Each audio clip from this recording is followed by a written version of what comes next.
Hey guys, this week's video is dedicated to all our brothers and sisters in the land of Israel. It's Erev Pesach. Pesach is coming, starting tomorrow night. And it's a very busy time, but I did want to share with you an idea that you can internalize for the Seder, but as well share with your friends and family. And that is one of the main ideas of the Seder is the 4 cups of wine, representing the 4 expressions of freedom that God told the Jewish people. And there are many different commentaries on what these 4 ideas actually mean, what they represent. The Maharal of Prague has a beautiful idea that I want to share with you. The Maharal of Prague, the great rabbi of Prague, shares that these 4 expressions are expressions of personal freedom. In our journey, this is not just an ancient thing that happened. We are going through our own personal exodus of Egypt.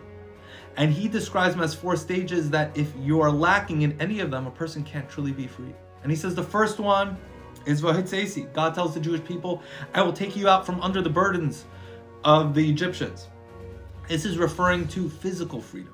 Though the idea that we most closely associate with freedom and slavery is physical autonomy.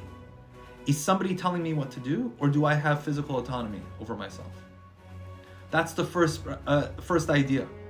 Take you out from the physical labor, from the physical slavery. But that's not enough. The second one is the spirit, though. Somebody could be physically free, but their spirit is crushed.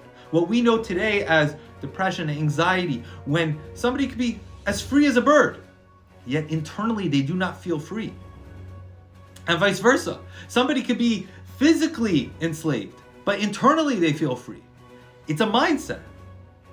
And the Maharal says is that what Hashem is telling the Jewish people is Vihitzalti. I will take you, I will save you from under the labor of the Egyptians, referring to, as the Haggadah said, that the Egyptians didn't just give them physical labor. They wanted to crush the Jewish people's spirit. They gave them work that they weren't accustomed to. They wanted to emasculate. They wanted to feminize. They wanted to give them things that they weren't used to make them feel like, I don't want to do this. They wanted to crush their spirit. Maharal says, as the second expression, is Hashem told the Jewish people, you're not going to just be physically free. I want your spirit to feel free. I want you to feel good inside as well. But then there's a third level.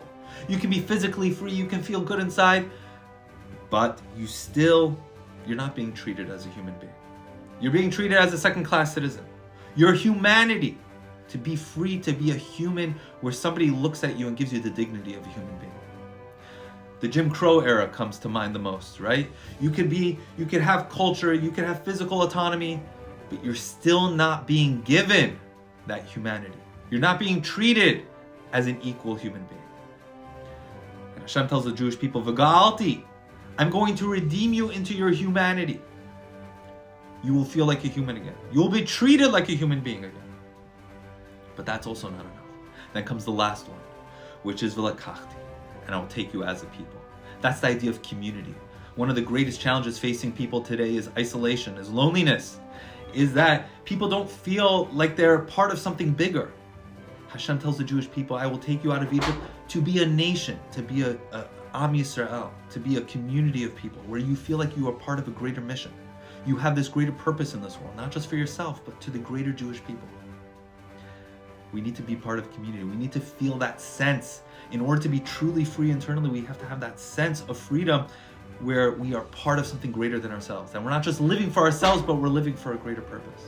With these ideas, I want to wish you a great exodus of personal Egypt to freedom, a kosher and freilich Pesach, a kosher and happy Passover to each and every one of you. And we'll see you on the other side as truly free. Am Yisrael Chai. Chag Sameach. Shabbat Shalom and Chag Sameach.